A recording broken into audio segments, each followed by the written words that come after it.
तो हम अपने मिशन ज्योग्राफी चैनल पे अपना वीडियो जो अपने शुरू कर रखा है टॉपिक महासागरीय धाराएं, तो उसमें अब देखते हैं आज का जो टॉपिक होगा हमारा वो होगा हिंद महासागर की प्रमुख धाराएं। हिंद महासागर में कौन कौन सी धाराएं प्रवाहित होती है और उसका क्या असर होता है एशिया महाद्वीप पर, उसको भी अपन देखेंगे। भारत अपना देश जो है वो प्रमुख रूप से हिंद महासागर धाराओं से प्रभावित होता है, किस रूप में होता है तो अपन देखें हिंद महासागरीय धाराएं। तो अपना टॉपिक है महासागरीय धाराएं।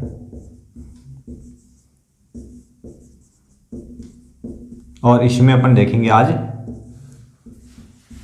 हिंद महासागर की धाराएं।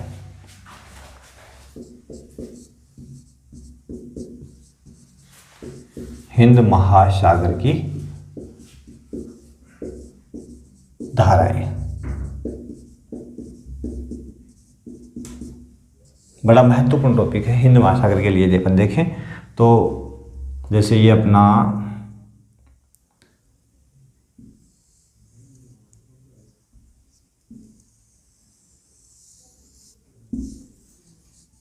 अफ्रीका और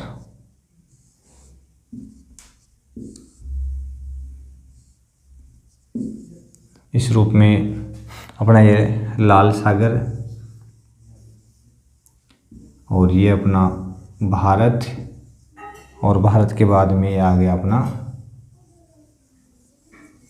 ठीक है, एशिया। ये तो अपना भारत हो गया, ये एशिया महाद्वीप हो गया, और यहाँ पे ये अफ्रीका हो गया। इनके बीच में जो है ना ये हिंद महासागर है, और यहाँ पे ऑस्ट्रेलिया हो गया,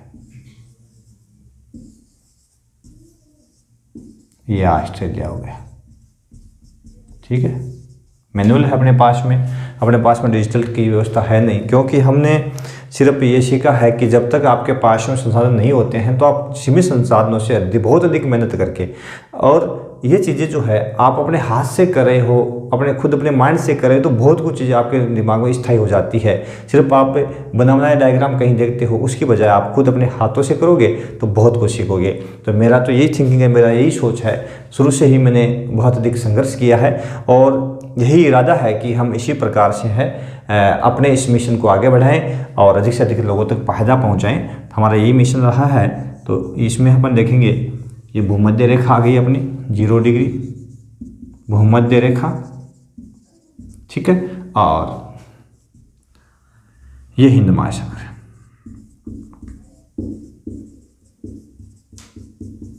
ठीक है।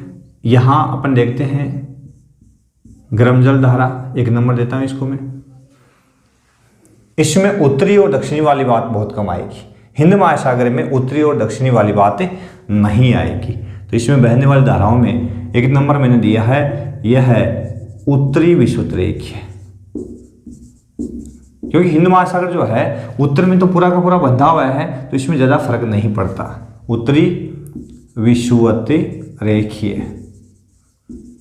धारा, ठीक है। और इसमें मानसून का जरूर असर आएगा, मौसम का जरूर असर आएगा। आप देखोगे इसमें पाओगे कि किस समय इसमें क्या मानसून रहता है, किस रूप में ये धाराएं हैं वो प्रवाहित होती है, तो ये मैं आपको जरूर बताऊंगा। अब ये धारा जो प्रवाहित हो रही है ये उत्तरी भाग में ये इस रूप में प्रवाहित होती है, इस प्रकार से चलती है। क्यों? क्योंकि ये पूर्वी, लेकिन कब चलती है इसमें एक थोड़ा सा चेंजेज मैं बता देता हूं कि ये जो ड्रिफ्ट है इधर इस प्रकार से चली है, इस शीतकाल में ऐसा होता है। कब होता है ऐसा?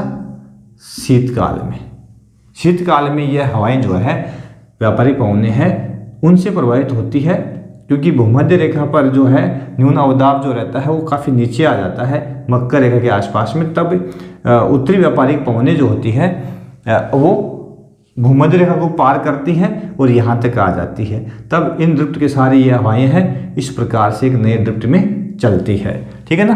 तो उत्तरी हिंद महासागर में कोई विशेष धाराएं नहीं है, एक उत्तरी विषुवत रेखीय धारा के रूप में ये प्रवाहित होती है, और ये शीतकाल में भारत के दक्षिण में बंगाल की खाड़ी और अरब सागर में इनका प्रवाह इस प्रकार से होता है, ठीक है ना, देखने वाली बात है। दूसरा, ये धारा जो है आप पता ही है आपको, ठीक है ना। तो इसको मैं 2 नंबर देता हूँ, और इसके बीच में एक धारा चल रही है जो कॉमन है, इसको 3 नंबर दे देता हूँ। ए नंबर दिया था सभी में, 2 नंबर है दक्षिणी विषुवत रेखीय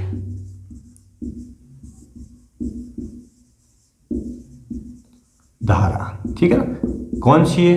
गर्म है। ये भी कौन सी है? गर्म है, क्योंकि भूमध्य रेखा के आसपास में प्रवाहित हो रही है तो गर्म ही होगी। और 3 नंबर अपने जिसको दिया है वो है प्रतिविषुवत रेखीय। कौन सी है? प्रतिविषुवत रेखीय धारा। ये भी कैसी है? गर्म है, ठीक है ना। अब देखिए ये जो ड्रिफ्ट है दक्षिणी विषुवत रेखीय 2 नंबर अपन ने दिया है, वो आगे जाकर के अफ्रीका का जो पूर्वी तट है उसके सारे नीचे उतरती है। यहां एक द्वीप है, उसका नाम है मेडागास्कर। क्या नाम है इसका? मेडागास्कर। अब ये इस धारा को 2 भागों में बांट देता है। एक भाग इसका इस मेडागास्कर के पूर्व से होकर गुजरता है और एक इसके पश्चिम से होकर के गुजरता है। आगे जाकर के पुनः ये एक हो जाता है, ठीक है।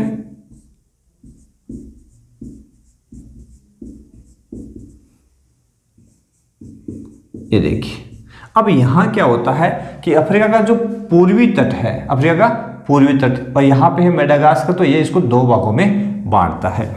जब मेडागास्कर को 2 भागों में बांटता है तो इसके मेडागास्कर और अफ्रीका के बीच से निकलने वाली जो धारा है उसको मैंने 3 नंबर, 3 तो आ गया, 4 नंबर देता हूं, ठीक है। तो ये 4 नंबर हो जाती है मोजाम्बिक धारा।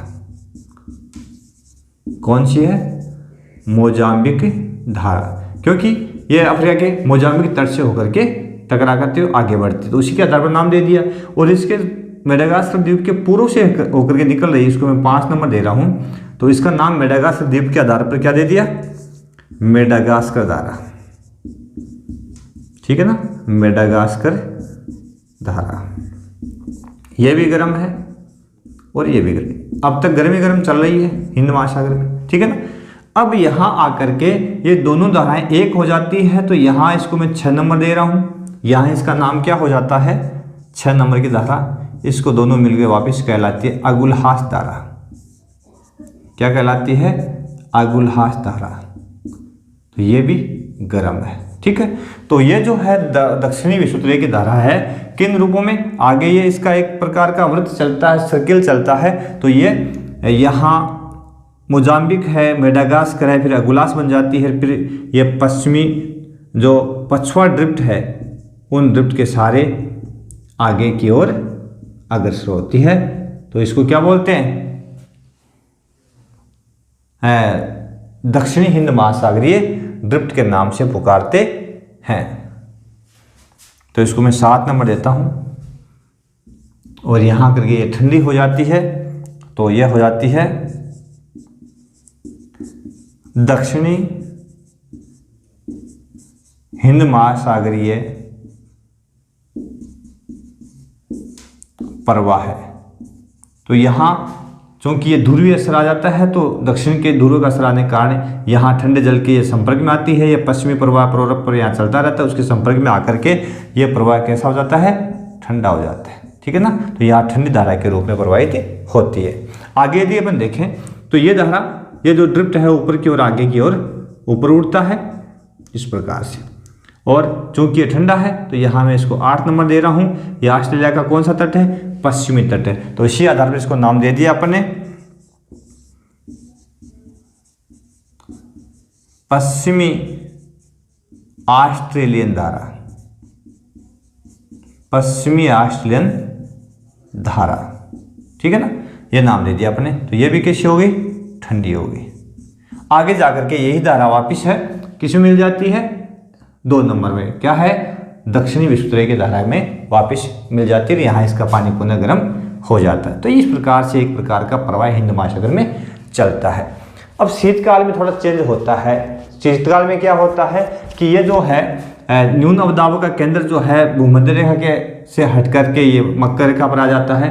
तो जो व्यापारिक पवनें हावी हो जाती है तो हवाएं जो है उत्तर से दक्षिण चलती है, तो ये धारा जो है इस प्रकार से, इसमें जो जल का प्रवाह है इस प्रकार से चलना प्रारंभ कर देता है, क्योंकि इस समय उत्तर से दक्षिण हवाएं प्रवाही होती है और उत्तरी पूर्वी मानसून पवनें जो होती है वो ज़्यादा प्रभावी रहती है। इस कारण से इनका ड्रिफ्ट है वो चेंज हो जाता है। और ग्रीष्म काल आते, ग्रीष्म काल में क्या होता है, आपको पता है ग्रीष्म काल में सिस्टम चेंज हो जाता है। क्यों? क्योंकि जो न्यून दबाव बनता है ग्रीष्म काल में, जैसे ये भारत है तो इस भारत में यहाँ निम्न दाब बनता है, ठीक है। तो अब जो हवाएं जो होती है महासागर से किधर जाती है, भारत की ओर जाती है, ठीक है ना, व्यापारिक पवनें। तो अब ये जो धाराएं होती है उनका प्रवाह इन हवाओं के सहारे इस रूप में हो जाता है, ठीक है ना, इस रूप में हो जाता है। तो पहले तो ये उल्टी आ रही थी, इस प्रकार से आ रही थी, और अब इधर से आकर के भारत की ओर आगे बढ़ रही। तो ग्रीष्म काल में इनकी दिशा ये रहती है और शीतकाल में इनकी दिशा ये रहती है, ठीक है ना। तो ये थोड़ा सा चेंज होता है इसके अंदर। और मानसून काल में मुख्य रूप से हमारे भारत में धाराओं का क्रम है वो प्रायः हिंद महासागर का जो है वो चेंज हो जाता है। तो ये प्रमुख जो धाराएं हैं पाई जाती हैं किसमें, हिंद महासागर में ये धाराएं देखने को मिलती है। अगला एक टॉपिक छोटा सा मैं आपको बताना चाहूँगा, क्लियर करना चाहूँगा, बड़ा ही इंपॉर्टेंट है। और वो बिंदु यह है, धाराओं के बारे में क्या कहा जाता है। दो एक लाइन आपको बता देता हूं मैं धाराओं के लिए। महासागरीय धाराएं क्या होती है,